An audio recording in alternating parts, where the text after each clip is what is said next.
20वीं सदी के अवाइल में जजीरा नुमा अरब एक सहरा था जिसमें मुतहारिब कबाइल आबाद थे। ये एक नाकाबिले बर्दाश्त हद तक झुलसा देने वाली आबो हवा और छोटी छोटी जागीरों पर मुश्तमिल खित्ता था। बैनुल-अक़वामी मंजरनामे पर इस खित्ते का कोई किरदार नहीं था। एक ऐसे वक्त में जब तकरीबन पूरी दुनिया मुआशी, समाजी, तकनीकी और सियासी तौर पर बहुत ज्यादा तरक्की की राह पर गामजन थी।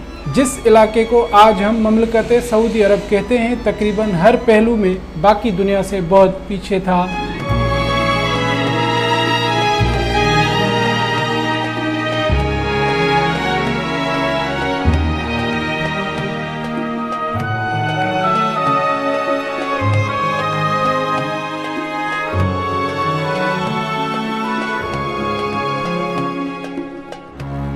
इसके बावजूद बनी नौ इंसान की तारीख में किसी भी कौमी रियासत ने अपने बैनुल-अक़वामी जियोपॉलिटिकल असर और रसूख और अपनी मईशत में इतनी गैर मामूली और तेज रफ्तार तरक्की नहीं देखी जितनी सऊदी अरब ने की है। और देखते ही देखते किंगडम ऑफ सऊदी अरेबिया बैनुल-अक़वामी ताल्लुकात के स्टेज पर बहुत कम असर और रसूख रखने वाली सरजमीन से मशरिक़ वस्ता में रियासत हाय मुत्तहिदा अमेरिका की सबसे अहम इत्तेहादी बन गई।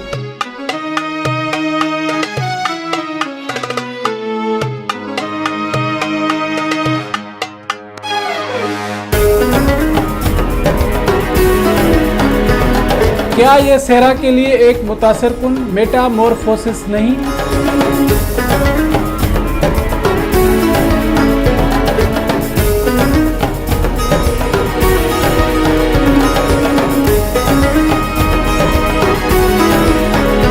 मानते हैं कि ये सऊदी अरब के ज़ेर ज़मीन खजाने या मादनी वसाइल की दरियाफ्त की बदौलत था। तेल समेत ऐसे मादनी वसाइल की दरियाफ्त जो नाकाबिले तजदीद होने के बावजूद बहुत ज्यादा कीमती थी और ममलकत और शाही खानदान के लिए खुशहाली का दौर ले आई। सऊदी ममलकत का हुक्मरान खानदान आल सऊद 30,000 शहजादों, शहजादियों और इनके वर्सा पर मुश्तमिल है।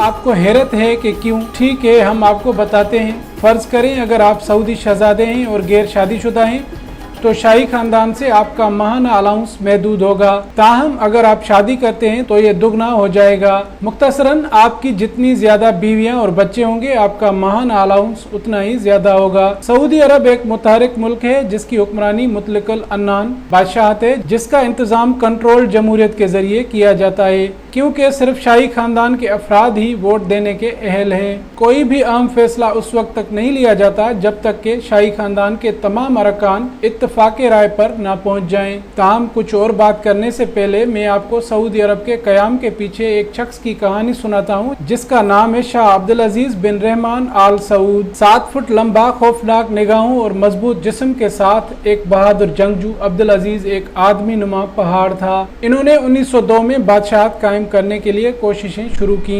उस वक्त इनके साथ सिर्फ 60 आदमी थे जिनमें से ज्यादातर आल सऊद खानदान के थे। अब्दुल अजीज ने महसूस किया कि सल्तनत कायम करने के लिए उनके पास लोगों की तादाद बहुत कम है और उन्हें एक फातिहाना जंग लड़ने के लिए फौजी ताकत दरकार थी। इसके बाद उन्होंने खाना बदोश बद्दू कबीले का रुख किया जिसे इखवान कहा जाता है। इखवान सख्त जंग में सख्त फौजी थे और जजीरा नुमा अरब में अपने वक्त के सबसे ज्यादा बदनाम लोग भी यही थे। इखवान के बारे में दिलचस्प बात यह है कि इनका ताल्लुक वहाबी मकतबे फिक्र से था और इनकी हिमायत हासिल करने के लिए अब्दुल अजीज को अपने आप को और अपने खानदान को इस्लाम के बुनियाद परस्त वर्जन को फैलाने का अहद करना पड़ा। यही वजह है कि सऊदी अरब को आज भी एक वहाबी रियासत तस्वुर किया जाता है। इखवान जब रात को अलाव के गर्द बैठते थे तो मजाक में कहा करते थे कि अब्दुल अजीज के पास 2 तलवारें हैं, एक फुलाद की तलवार और एक गोश्त की तलवार। फुलाद की तलवार से अब्दुल अजीज ने जंग में दुश्मन से लड़कर वसी इलाके फतेह कर लिए।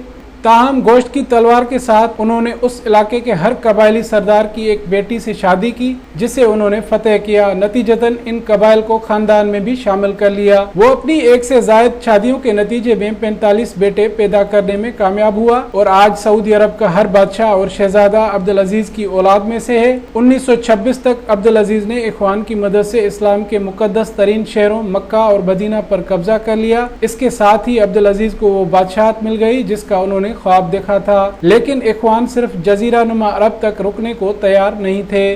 इख्वान कबीला एक इस्लामी खिलाफत कायम करना चाहता था जिसका दायरा दुनिया भर की तमाम मुस्लिम रियासतों तक हो, जिसका तस्वर आज हम कह सकते हैं कि ISIS अलमारूफ दाइश की तरह है। जब अब्दुल अजीज ने उन्हें रोका तो इख्वान ने बगावत शुरू कर दी। अब्दुल अजीज को इख्वान की बगावत को किसी न किसी तरह कुचलना था, लेकिन वो ताकत के इस्तेमाल से ऐसा नहीं कर सके। लिहाजा अब्दुल अजीज मजहबी उलमा से एक फतवा हासिल करने में कामयाब हो गए। उलमाए किराम ने ऐलान किया कि इख्वान को कुरान, हदीस और इस्लामी कवानीन के मुताबिक अपने बादशाह के खिलाफ बगावत करने का कोई हक नहीं है, और अगर वो ऐसा करते हैं तो उनके साथ ताकत से निपटा जाएगा। अब्दुल अजीज ने बिलाखिर इख्वान की जानिब से उठने वाली बगावत को कुचल दिया और 1932 में उन्होंने सऊदी अरब के नाम से हिजाज मुकद्दस में एक नई बादशाहत कायम की। इस नई बादशाहत को अपने नाम सऊद से मुंसलिक किया और खुद को बादशाह करार दे दिया।